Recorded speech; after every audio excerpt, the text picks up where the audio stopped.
खाना लगा दिया है। भाभी, आपने सारा खाना खुद ही बना लिया? मुझे आवाज लगा दी होती। हाँ हाँ ठीक है, तुम्हारे सारे बहाने ना मैं अच्छे से जानती हूँ। कमला अपने पति सुरेश के साथ रहती थी। सुरेश के पिता नहीं थे और कमला से शादी के 2 साल बाद उसकी सास भी चल बसी। अपने पीछे वो अपनी दोनों बेटियों प्रिया और रिया को छोड़ गई। माँ के गुजरने के बाद प्रिया और रिया की जिम्मेदारी सुरेश और उसकी पत्नी कमला पर ही थी।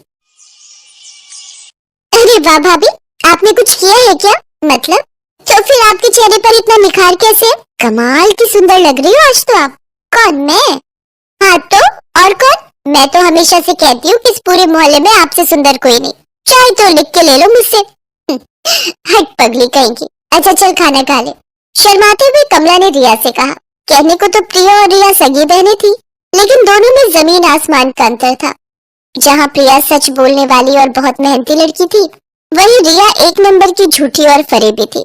वो अपनी भाभी कमला की सुंदरता की झूठी तारीफें करके हमेशा उसकी सगी बनी रहती थी। फिर एक दिन, अच्छा रिया एक बात बता। हाँ भाभी बोलो ना। अगर मान ले तेरी शादी कभी किसी बहुत अमीर आदमी से हो जाए तो तू मुझे भूलेगी तो नहीं ना? अरे भाभी कैसी बात कर दी आपने। आप तो मेरी जान हो, आपको कैसे भूल सकती हूँ? पर आप ऐसा क्यों पूछ रही हैं?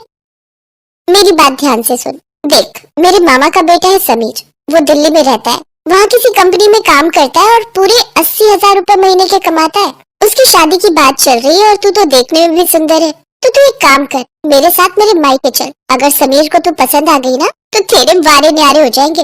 अरे राज करेगी राज। पैसे की बात सुनते ही रिया की आंखें खुल गई। कमला ने समीर को रिया से मिलवाया। समीर को रिया पसंद आ गई और फिर दोनों की शादी भी हो गई। प्रिया की शादी कराने की बजाय पहले कमला ने रिया की शादी करा दी ताकि प्रिया को और बुरा लगे। ऐसे 2 साल और बीत गए। फिर एक दिन प्रिया के लिए रिश्ता आया और प्रिया की भी शादी हो गई। लेकिन जिस लड़के से प्रिया की शादी हुई वो एक फैक्ट्री में काम करता था और बहुत ज्यादा पैसे नहीं कमाता था। वक्त और आगे बढ़ा तो कमला को एक प्यारा सा बेटा हुआ। कमला ने उसका नाम आकाश रखा। बच्चे को देखने के लिए प्रिया और कमला के घर आई।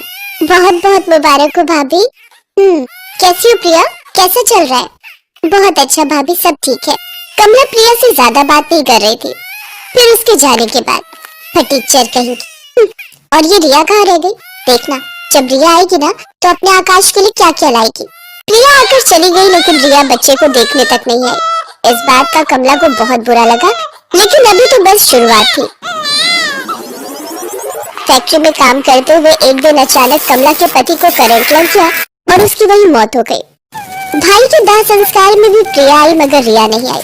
अपना और अपने बच्चे का पेट पालने के लिए अब कमला ने लोगों के घरों में काम करना शुरू कर दिया। फिर एक दिन जब कमला एक घर की छत पर कपड़े सुखा रही थी तभी उसका बेटा आकाश छत से नीचे गिर गया और उसके सिर में बहुत गहरी चोट आई। कमला फौरन उसे लेकर अस्पताल दौड़ी। डॉक्टर ने उसे बताया कि बच्चे को ऑपरेशन करना होगा जिसके लिए पूरे 5 लाख रुपए लगेंगे। कमला को कुछ सूझा तो वो सीधे रिया के घर पहुंची। रिया मेरे बच्चे को बचा लो, उसकी जिंदगी खतरे में है। ऑपरेशन के लिए 5 लाख रुपए चाहिए। क्या 5 लाख? भाभी ये तो बहुत बड़ी रकम है, हम कहाँ से दे पाएंगे आपको? ऐसा मत कहो, तुम्हारे पास तो बहुत पैसा है, मैं तुम्हारी एक एक पाई चुका दूंगी। देखो भाभी, मेरा पति बड़ी मेहनत से पैसे कमाता है और जरा मुझे बताना कि कैसे चुका पाओगी तुम इतने सारे पैसे। हमें माफ करो भाभी, अब तुम किसी और से बात करो। रिया का ये बर्ताव देखकर कमला हैरान थी। वो बेबस और लाचार अस्पताल वापस पहुंची।